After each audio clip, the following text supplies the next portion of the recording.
Hello everyone, Wangel here and welcome back to Thrones of Britannia.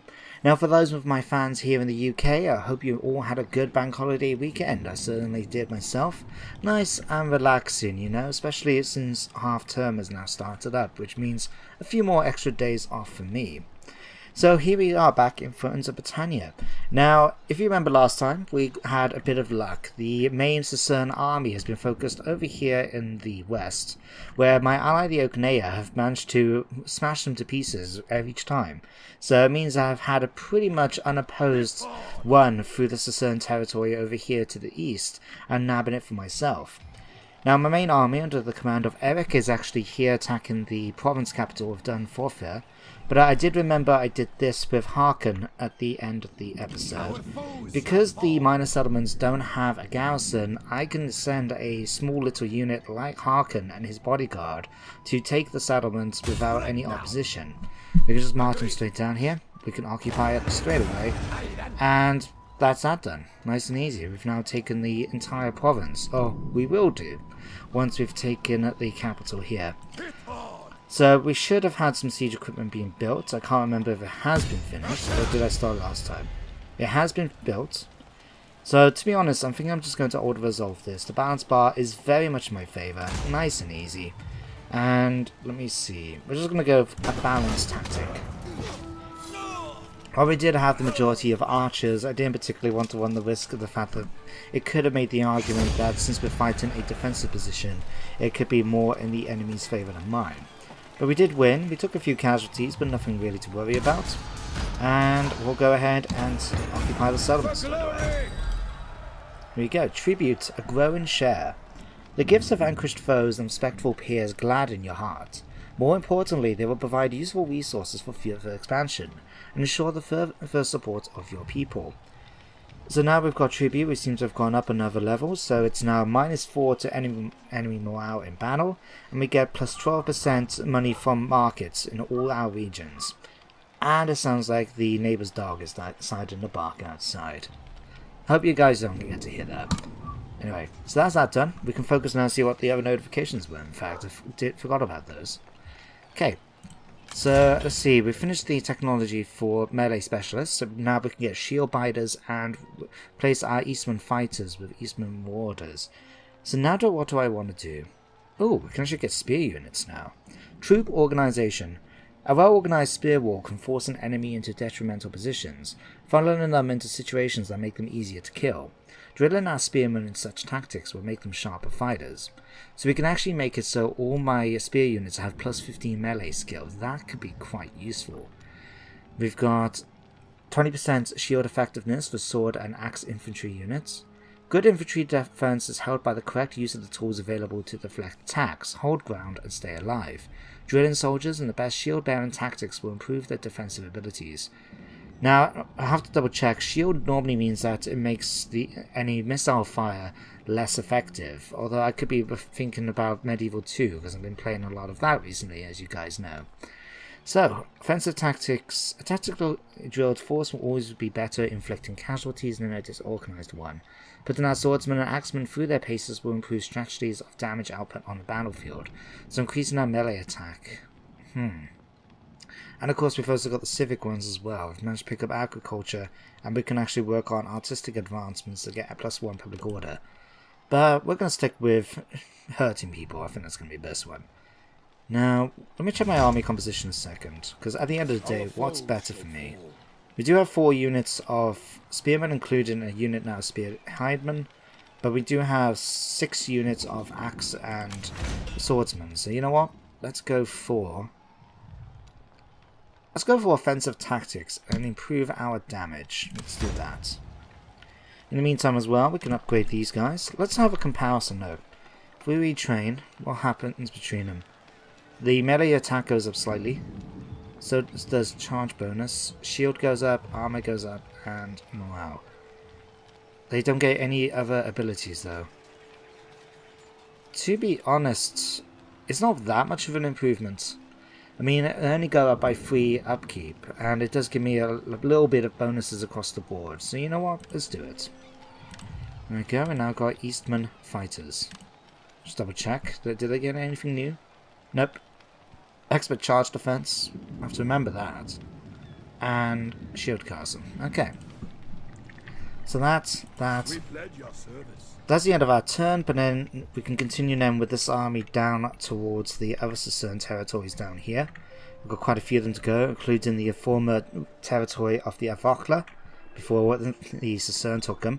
We'll have to try and beat the Ognea though, because I don't want them actually to continue to take more territory. Alright, let's go on public order. That's understandable considering we better spend the money to repair these. Okay, assign a governor. Might as well do that. So who can we use? Harkin is actually out in the field right now, so we can't use him. We've already got these guys as governors. What about, we'll have to get one of these candidates. We've got Born Commander, +2 command. It would have been pretty useful. Archer, commanded army. Oh, these are all good generals, but they're not good governors. But I want a high one, and I don't know when we're going to get one next, so I might as well just do this. So you can come and become the governor for there. Why not? Now, how's the situation with the states going? Because technically we've got 2 right now, and they both belong to my king, Eric, which could eventually cause some problems with loyalty because of the whole issue with states. I really don't like the mechanic myself, but we'll have to work with it, I guess. Okay. Katil hasn't got any issues. Harkin hasn't got any issues as of yet. Oud is actually old enough now to get married, it seems. And she's a gossip. What does that mean? Oh, crap. So, -1 loyalty to her husband, but mine, as well as -1 influence. The influence is not too bad. It's the loyalty that's going to be a bother. But let's see what we can do about arranging a marriage. Nah. Tell you what, can we actually marry her off, maybe? We'll pop on the map a second. No, wrong one. I want the diplomacy map. Alright. Stratclut. Let's see how you guys... You really don't like me, so let's change that. You guys have been busy. Westernhouse. Yeah, you've been put... Are you at war with the Stratcluts? Northumbria, Stratclut, you are. Okay. I will hear what you have to say. Well, let's see if we can arrange a marriage. I'll offer you marriage from my daughter. That should do. Tell you what, before we do that... Oh, you're a vassal of MacLeod, so we can't actually ask him to marry, because... Yeah, I see. Even though MacLeod's technically the... Yeah, MacLeod's is not that powerful right now. They seem to have taken a bit of a bashing, but nevertheless they've got a vassal under their command who's actually more powerful. Interesting. Speak truly. Let's have a look. I will listen. Declaration of friendship? Yeah, let's do that. Yes. Can we arrange a marriage for you? To support this? Sure. No, let's do it with their vassal. No, we'll keep it for the moment. We'll use it for something else. Erid. Who's Erid and why are you so unhappy? Tell you what, can we sort this out by again? We're insufficient. It costs 1,040 to marry her off to him. Okay, good to know. Good to know. And of course, you've got low supplies. Well, thanks to our bonuses and stuff like that, we've actually is starting to go up. We'll get quite a few next turn, so that will be fine. And we'll be able to continue in towards back next turn. Now we'll go nice and easy and return. I have to say, this week is looking pretty good for us in terms of content for both the channel and for Total War fans. So, for those of you that may be following Surviving Mars, the Curiosity update, the latest one, is actually coming out, well, today by the time you see this video, but tomorrow while I'm recording this. And I have to say, it looks really interesting. It's got new dome shapes, it's changing a couple of the things about it, including some new mysteries. Don't know if that will affect my current Let's Play, because I've got a completely random, I don't know what mystery I will get. But I have to say, I'm looking forward to it, especially the new dome shapes and that, because they've got some different, what's the word I'm looking for? You can use them in different ways then, and they have certain advantages and disadvantages, which could come in useful. But then as well, the bigger thing I have to admit I'm looking forward to is the new DLC coming out, The Queen and the Crow for Warhammer 2. Ooh, you want to marry my daughter for 400? I think she's worth a little bit more than that, personally. Can we boost it up to that? Insulting. Well, that's 600. Meet me halfway, 500. This is my only daughter you're talking about here. Payment is not. No? Fine. But yeah, Queen and the Crown is coming out in a few days, and I have to say I'm looking forward to it immensely.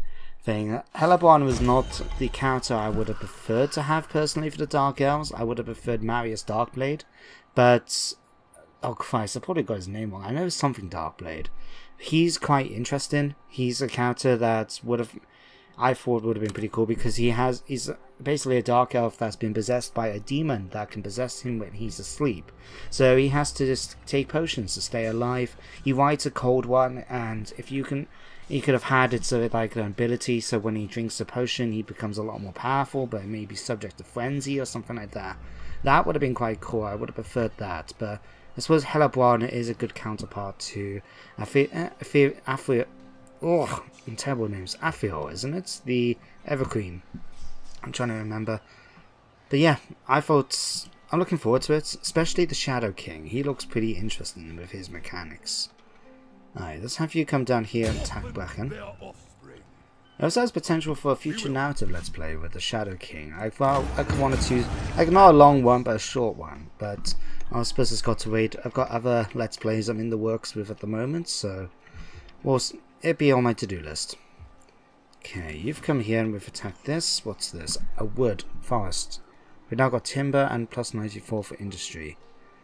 I'm not going to upgrade it just yet, just because it's no need for me to do that. But we can have a look at the other settlements.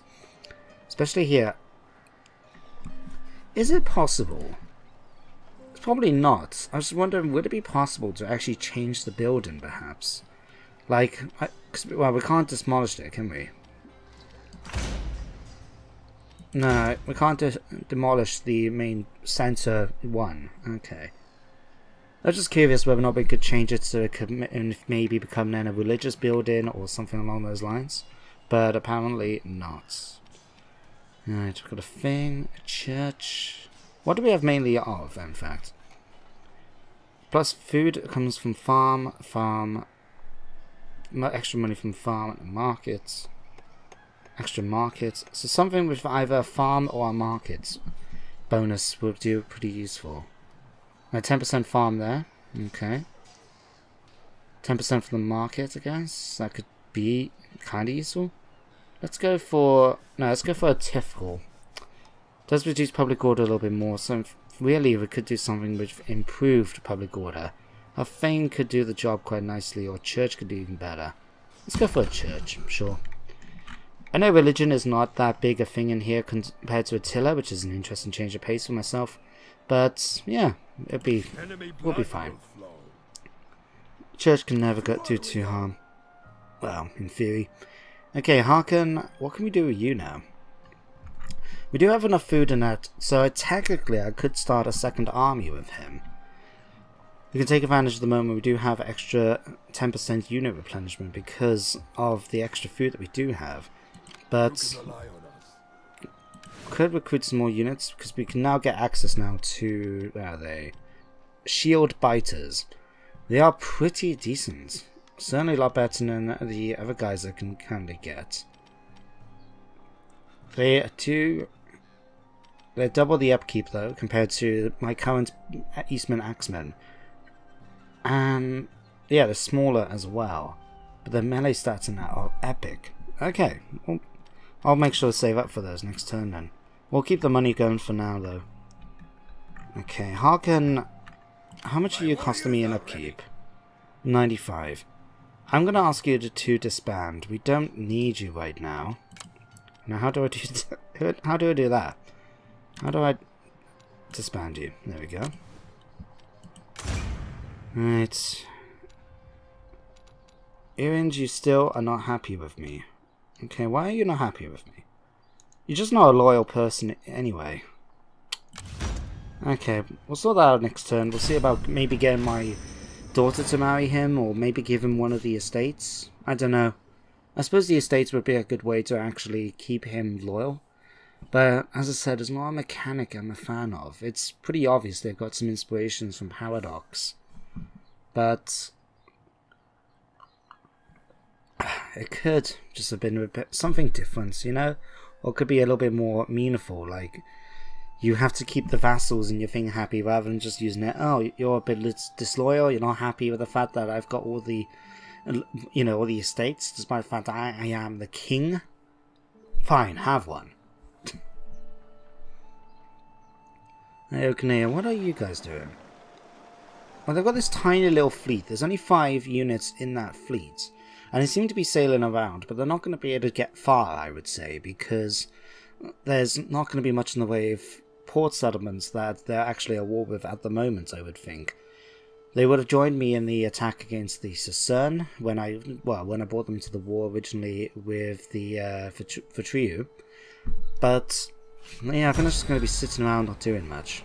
What's this? Flooding. Rich and poor alike run for high ground as the rivers burst their banks, flooding the fields and cities. So somewhere we've got damaged buildings. Buildings in one of your settlements are damaged. Yes, thank you. Alright. Okay, how much... Okay, we can just about afford to do that thing, right. Okay, let's try and make him happy so I don't have to deal with him. Okay, states... Right. We've got 2. Let's take 1. And do we have... How does it work? Do we click and drag? I think we do. Okay, well, I'll tell you what. We'll click and drag 1 over to... Let's click and drag this one over to my heir, Catil. And we'll give you 1 to you. It's still only 2 loyalty, but it's better than nothing. In fact, let me go back on him a second. How much does it cost? Seek wife. Where is it? 2,350 if I want to try and secure his loyalty. That's gone up, hasn't it? I could have swore it's gone up.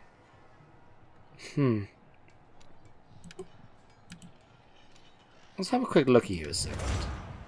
You are handsome, vehement, prepared, vigorous. Yeah, I'll tell you what, let's marry you into the family, sure. Oh, apparently she doesn't agree. In this... Oh no, hang on a second. I don't want... No, don't give him... No, leave it. It just occurred to me that even though now it's just cost me the money... Damn it. It just occurred to me, remember that she is a gossip. She actually reduces the loyalty of the her husband. So giving her to him as a wife would actually make things probably worse. And it just occurred to me as well, I didn't move my army down south. My bad. That is the thing when it comes to commentary, something I will fully admit now compared to when I first started this. Doing commentary and trying to play a game can be a bit distracting because, well, it goes to the idea that you only got people that can say they can multitask extremely well. The thing is, you've only got so much attention you can give to anything, whether it's, say, 100% attention, right? When you're playing a game, most of the time you're giving it 100%. When you're playing... doing talking, you normally tend to give it 100%. When you try and combine the two, the best you can do is 50-50. So, yeah, there is times when I do slip up like this. Oh well, it moves the game forward a little bit anyway. And I don't want to distract and bore you guys too much with the psychology talk. You guys may know I am a psychology graduate, so I love talking about the subject I studied. I try not to do it too much, but there's quite a few interesting things you can pick up from it. Anyway, so Castile have been defeated. That's interesting enough to know. You still got no loyalty, but there's nothing I can do about that. So shush. Okay. Oh. We will. Okay, 1 second.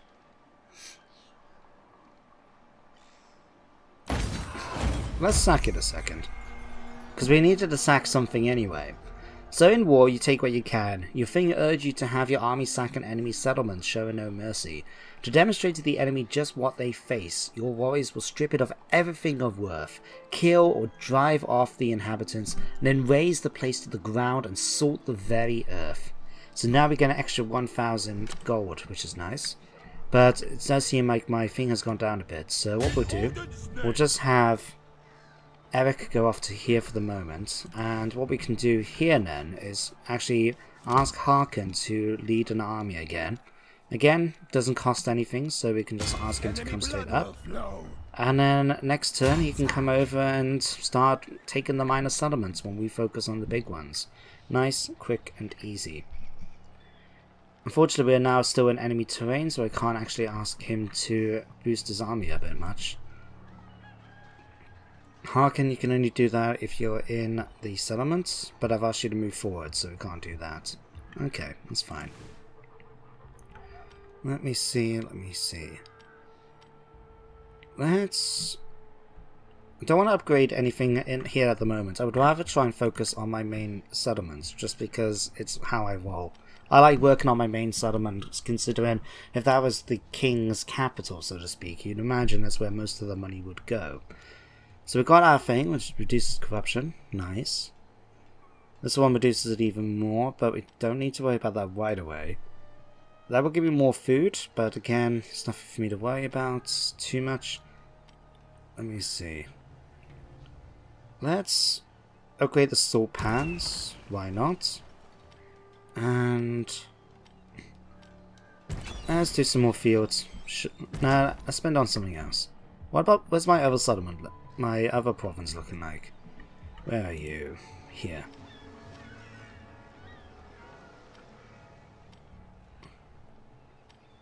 That's actually quite a decent improvement. Yeah, let's go for that. So that actually nearly doubles the income I get from this minor settlement, from 138 to 230. That's pretty nice. Okay, another end turn phase. Nice and quick, these things. So there is that Sudreyar army down here by the border, which looks like is slowly starting to expand. Looks like the Ogneya have started to move out in towards Dual Cowden, but if they take that, they take it. There's not really much I can do right now, unless the Ogneya are able to try and stop them in some way. I don't know, would they be able to? I suppose if the army actually attacked and supplemented the garrison, then they might have had a chance. But since they haven't, they've just gone up to here and gone to fortified stance. Yeah, Ogneya are going to be taking that settlement pretty soon. I imagine it'll be this turn. Yep, there you go. That's okay, we'll be able to go after Skoan the next turn ourselves. And I need to decide what to do about the Ogneya. In fact, you guys, let me know in the comments, what do you think I should do? On the one hand, as I said, I want Eric to become king in the north, essentially, which means that we could have a what's it called, a corsa belli, so to speak, to go after and kill, take the Ogneya territories for myself. Or I can let them have it because they are my military ally, and just focus on taking the rest of the Sudreyar territory. Because we still got Galgolden over here that I want to take, so we can actually finish off the province of Iowa. So that's going to be a thing as well. So I probably will do that next, because then we can just swoop across from here and start marching into Galgolden territory before heading back up north towards the Ogneya. But let me know in the comments, guys, what do you think I should do? Should I attack the Ogneya and take their territory so I've got the undisputed king of the north? Or do I just make it so they remain as my allies? Because having allies is going to be a useful thing regardless. I suppose as well it doesn't help that because I'm surrounded them now, they will have to come through my territory or actually attack me if they want to expand. That's something to bear in mind. Okay, that's finished. So what we can do next, we could go for trained fighters. Widespread knowledge of advanced training techniques for sword fighting and axe combat has forged soldiers of sufficient skill, sending out word of the need for those learned warriors will ready them for a call to battle. So we can actually get Norse Hesir, if I remember to pronounce that right. So they're going to be a lot better fighters, and we can also get Eastman Hirdman. Okay. Now, you know what, I'm going to go civic side now. I'm going to work on agriculture. While I do oh, actually we can get leadership as well. No civilization ever became great without first applying the rule of law. Acquiring or improving facilities that allow for the better administration of justice will earn us renown, or at least keep the rabble under control. So I think this might be because we just finished building the thing. It might be that. I didn't really see what the prerequisites were before I can actually research this. But having plus 25 fame, that could have been kind of useful if it wasn't for the fact that I'm not going for the fame victory. But I suppose it could mean some of these, like extra 10% income to all my regions. That's pretty good. Minus 10 corruption also will help. Increasing all my loyalty in that will also do well. And true sovereignty. So this will give me plus 50 expedition, whatever that mechanic is. I'm still not sure yet. But it will give me a major diplomatic penalty towards all other factions. I'll tell you what, for now I'm going to continue with agriculture. So we'll get that research. It'll be done in 4 turns. Right. You need to come after Skoa. So we'll take that. We are men. Attack. Okay, so we still need to build some siege equipment. We can just do like we did before. It'll take 1 turn. Maintain. In the meantime, Harkon can march down here to Dun Ekane and occupy it. Huh. Other rulers do not necessarily respect you as they should. When you threaten military action or propose a diplomatic solution, they do not always pay attention, and that means they are less likely to pay tribute. So we've actually gone down now in this tribute scale, even though we've just continued to take more settlements for ourselves. Huh, interesting. Building has required repair. What's been damaged? Seems communal fields. Harkon, why could you not behave yourself a little bit? It's okay though. Harkon, let me see, what can we do about you? I suppose his loyalty has actually gone up a bit, mainly because of things like his spouse and that, so that's okay. What I could do, I'm going to give him a priest, I think, just to improve his loyalty a little bit more. There we go, that will help out. So he can do that, he can do that. We've only got 900 now, so we haven't really got the opportunity to spend a lot of it, but we can do something like maybe this. Now that gives me extra 50. That gives me only an extra 50 gold from market, but it does increase my pottery production, which will help with trade a bit, I'm sure. Now, you know what? No, we can't do it with the soldiers yet because we haven't got. Let's just do that. Okey-doke. And the turn again.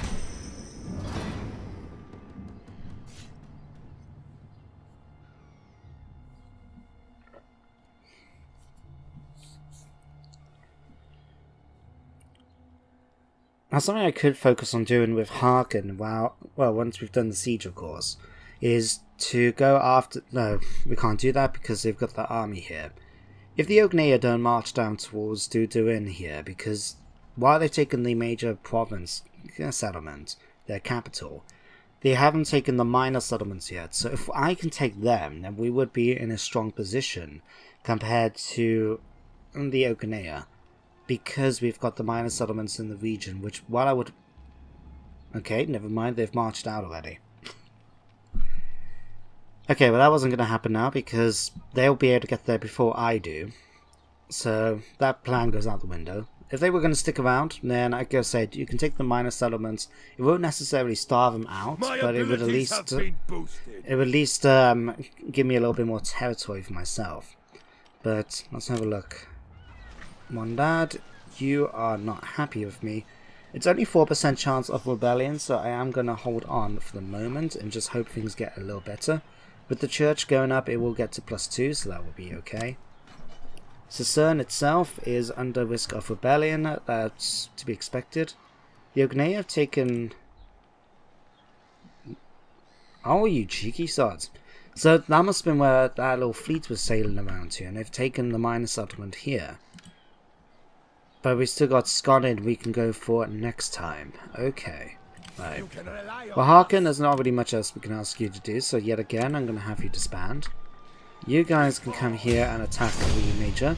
It's again an easy victory for myself, so I'm just going to go ahead and do this. And before I hit the end turn this time, I'm going to see about upgrading the units a little bit. So we pop on here. Yep, we'll occupy it. What we got here in Scoa, I never actually looked.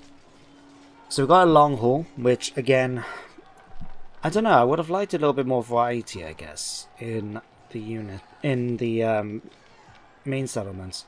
So it doesn't like, we can't demolish it, so we have to have whatever's there. So we'll do that. Can we assign another governor? I might as well do it for the moment. Champion... 20% charge for cavalry units.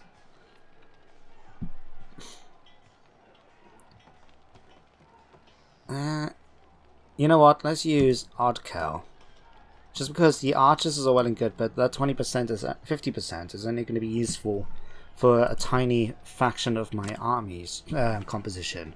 And not only that, but he is not... Like, they're pretty cheap anyway, so just getting an extra 50 is not going to be a big deal. Alright, well, what's this? Moot Hill. Apparently we can't use it. We have to... Maybe it's because of being needing to be a thing. Let's see, we've got plenty of food, so